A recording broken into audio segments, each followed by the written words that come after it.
be a bit of West Ham gossip and news at the end of this video, but if you would indulge me, I need to have a bit of a rant, a bit of a moan. If you're waiting around for the West Ham stuff, by the way, you're not going to miss anything if you check out now. We've not signed Ronaldo or anything like that.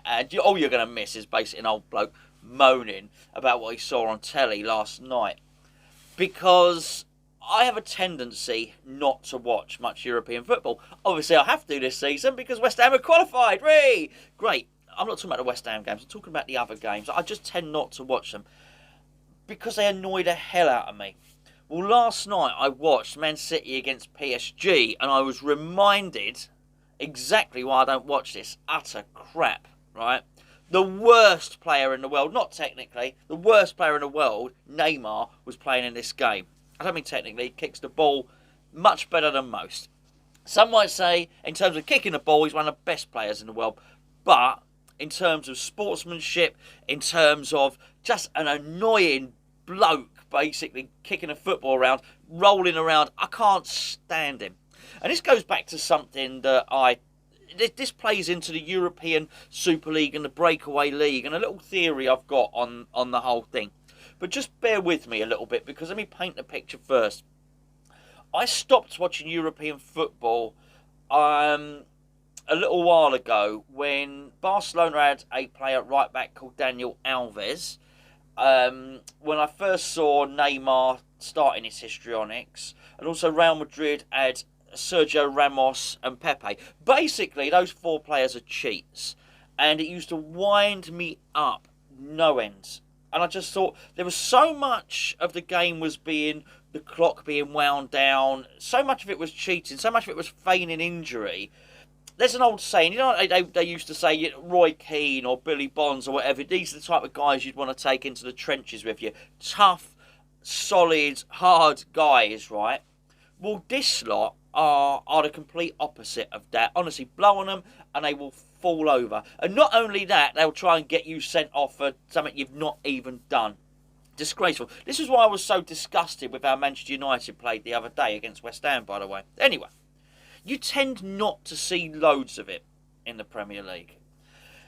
Now, the reason this European Super League is trying to come about is a lot of the big clubs, particularly European clubs, are trying to insulate themselves financially because they really can't get a hold of the wages. They look at the Premier League and they see the Premier League year after year after year. Well, actually, the Premier League sign their deals in 3-year cycles. Basically earning lots of money. They look at the Premier League and think that's the model we want. How can the Spanish teams, how can Barcelona, how can Juventus, how can Paris Saint-Germain insulate themselves and be assured of getting that kind of revenue each year? Well, there's a reason why the Premier League is popular. And here's why I think it is. Because this is the reason that the Premier League gets the good money every season. It's not just that it's entertaining in this country. The Premier League is the most watched league in world football. So they get the domestic broadcasting rights from BT, from Sky and from Amazon latterly. But there's also good international rights. People pay big money to basically broadcast the Premier League in foreign countries. And there's a reason for that. It's twofold. It's number one, because it's fast-paced. And number two, because you never really know what the result's going to be. In effect, who can win the league? Well, usually at the moment, you'd say one of three. Liverpool, Man City, Chelsea. But it's not always been thus. Man United are on a bit of a dip at the moment. They'll come back. There'll be a point that Man United can win the league. Arsenal, Tottenham, they're doing pretty badly at the moment. Can either of those win the league? No, but they can give those top teams a real run for their money. My point is, if you had Leicester in there as well, the composition of the top four in the Premier League is in a constant state of flux. And you've only got to look at the winners of the Premier League.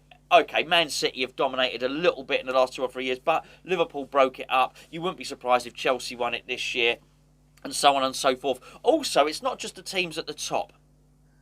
It is not beyond the realms of possibility. Let's just say Liverpool were playing Burnley next week. If you found out that Burnley had won that game 1-0, you wouldn't think, oh my God, I can't believe it. How's that ever happened? Surely that can never happen. You wouldn't. You wouldn't. You just think, oh, Sean Dyche doing his thing. It wouldn't be a massive surprise. If Leeds beat Man City, wouldn't be a massive surprise. If West Ham beat Man United, oh yeah, we just did. It wouldn't be a massive surprise. The point is the league is competitive and it's fast-paced. And that's why. That's why it's unpredictable in that sense. But also, the game is fast-paced because we sort of get on with it as well, don't we? You know, the ball comes back into play pretty quickly.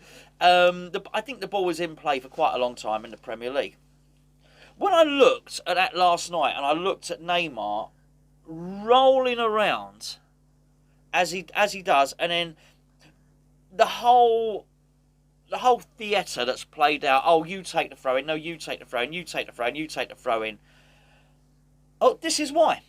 This is exactly why people switch off, because it's utter crap. I mean, it really is. It's the worst kind of football that you can possibly watch. And I watched that last night. Well, this is exactly why I don't bother with this. Now, listen, my little bit of money or my interest in it doesn't make a lot of difference. But actually, over the course of a continent, enough people switching off thinking, I can't be arsed with this crap. It is going to have an impact. And some people won't even know why. Some people won't know why they prefer the Premier League to watching the French League or watching the Italian League. But that's exactly why. Because people don't want to tune in to watch someone rolling around. They don't want to tune in to watch the play acting. Look, people will watch that game and they will see Lionel Messi's goal and they will say, what a fantastic goal. And it was. I mean, Messi's goal was really, really good. But it wasn't so sublime that you don't see anything like that in the Premier League. There'll be a goal of equal quality to that scored in the Premier League every single week. It's not the Messi goal or the Mbappe layoff. No, it's not. Actually, it is the amount of time that they spend, these teams, trying to get anything done. A free kick takes forever. A throw-in takes forever.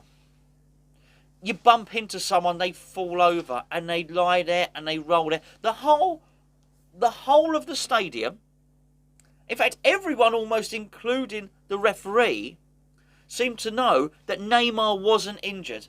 Yet the game has to stop. Because this guy with this massively inflated ego has decided, I'm going to lie on the floor and I'm going to waste time. And it's just... It just makes you want to switch off. It's just not a spectacle. It's not entertaining at all. It becomes the Neymar show. And there's something about him. I'm sorry. There just is. There's just something about him that irritates the hell out of you. I know there's always... do you know what? It's probably people watch this video and think, oh, that guy irritates the hell out of me. I get it. But Neymar's one of those. It's like when Gio mentioned Fernandes the other day. And the more I've seen it, once it's seen, it can't be unseen. I looked at him moaning and moping and sniping in everyone's ear and just irritatingly annoying. I mean, he annoyed me so much in the game against West Ham, particularly his cheating. He's outright cheating. Tried to score a goal from our free kick. Our free kick. He tried to score. He tried to basically say, oh, well, it was a drop ball. Technically, legally, I can take that ball. I can run to the pitch. I can put the ball in the back of the net. He tried to literally cheat West Ham out of that game. Just as Neymar, look, in the end, they won. They won with a good goal, and I'm pleased they won with a good goal in that sense. But Neymar tried to cheat Man City out of the 3 points. I understand there's going to be a certain element to some darker arts of the game, a little bit of shirt pulling, a little bit of this, that and the other. I like to think on this channel we call it. I thought when Lingard went through against us, Mark Noble pulled his shirt, I thought it probably was a penalty. I mean, we will call it, you know. But generally it's not happening to such an extent that we're wasting minutes and minutes and minutes. I'm more surprised. Look, the thing is, when you become partisan, you become accepting towards it. But I'd like to think, if I was one of those Paris Saint-Germain fans looking at that, I'd be thinking, you know, crikey, get this guy out of here. He's no good. And as I say, Ramos is exactly the same. These people are awful. They're just play actors. Can you imagine working somewhere, working in an office or working in a factory, or you imagine actually working with somebody like Fernandes or working with somebody like Neymar, moping and moaning and the type of guy that's that's trying to nick 5 minutes here. They're pretending he's one of just imagine he's one of the guys who pretends he's working hard but doesn't actually put a shift in at all. Honestly, you'd end up smacking him one. You just really would. He's just completely annoying. Anyway, bit of a rant, really. Probably no West Ham news. If I was going to say about West Ham news, it would be more to the fact that we may well be in for this Genk, this tall, massive Genk striker, whose name is Paul Anuchu.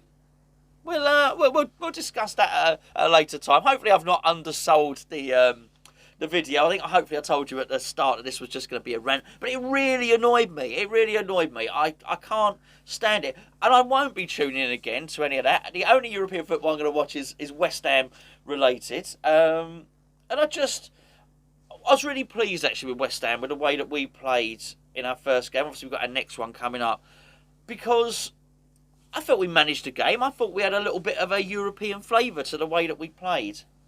But I never thought at any point we cheated. I just didn't feel that.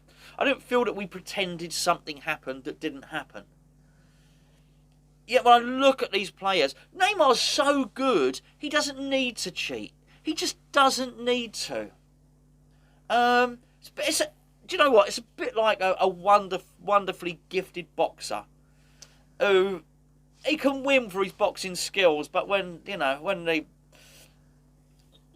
eyes are off him, he'll do a little rabbit punch or he'll put a sneaky elbow in there. You don't need to do it. This is what's going on, and for that reason, I'm sorry, Neymar will just never. Might be different in Brazil, but in terms of being loved universally by the world's fans, he'll never be loved like Ronaldinho was loved, for instance. In fact, and close your ears, children. Please do close your ears. I don't find him a world-class player.